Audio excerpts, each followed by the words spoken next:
నారాయణ ఇలాంటి చాలామంది మిత్రులు సెయింట్ మేరీ స్కూల్లో స్టార్ట్ చేశారు ఆ రోజుల్లో. దాన్ని మనకి ట్యాంక్ బండ్ వచ్చిన తర్వాత మీరు పెట్టుకోవటం, దాంతోపాటు మమ్మల్ని అందరూ కోఆపరేట్ చేయటం, మా కొత్త సీను, మా ఈ సీను వీళ్ళందరూ కూడా మాకు సభ్యులుగా ఉంటాం.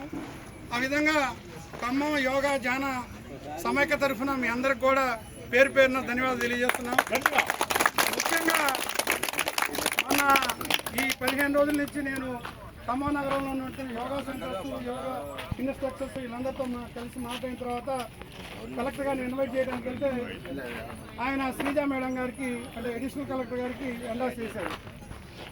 ఆమె ఎంత ఇన్స్పైర్ అయ్యారంటే, ఇది మొక్కుబడి కార్యక్రమం లాగా జూన్ 21 రావడం కాదండి, దీన్ని ప్రతి ఒక్క ప్రభుత్వ కార్యాలయాల్లోనూ అదేవిధంగా ప్రతి ఒక్క స్కూల్స్లో దీన్ని తీసుకెళ్ళటం కోసం నేను ప్రయత్నం చేస్తానని చెప్పి గురువారం జిల్లా కలెక్టర్ కార్యాలయంలో సిబ్బందికి మొత్తం స్టాఫ్ అందరికీ యోగా సెంటర్ అక్కడ నిర్వహించడం జరిగింది.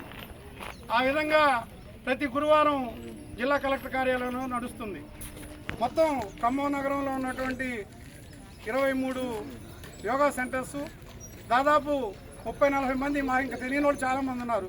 చాలామంది యోగా టీచర్స్ ఇళ్ళ దగ్గర చెప్పేవాళ్ళు వీళ్ళంతా ఉన్నారు. వీళ్ళందరినీ కోఆర్డినేట్ చేసుకుంటున్నాం. ఆ విధంగా ముఖ్యంగా ఇప్పుడు ఆయుష్ డిపార్ట్మెంటు మన జిల్లా అధికారి గారు డాక్టర్ పద్మావతి గారిని పరిచయం చెప్తున్నాను. అదేవిధంగా జిల్లా ఆఫీసు ఉపేంద్ర గారు, వారు డాక్టర్ గారు మొత్తం ఈ ఇంటర్నెట్ని కోఆర్డినేట్ చేస్తారు.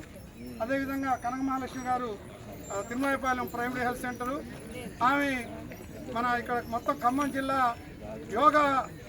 యోగా ద్వారా జబ్బులు ఎలా తగ్గించవచ్చు, అదేవిధంగా ఏంటనేది అది ప్రస్తుతానికి తిరుమలపాలెంలో ఉంది మన యోగా హాస్పిటల్. దాన్ని జిల్లాకి మార్చమని రిక్వెస్ట్ చేస్తున్నాం.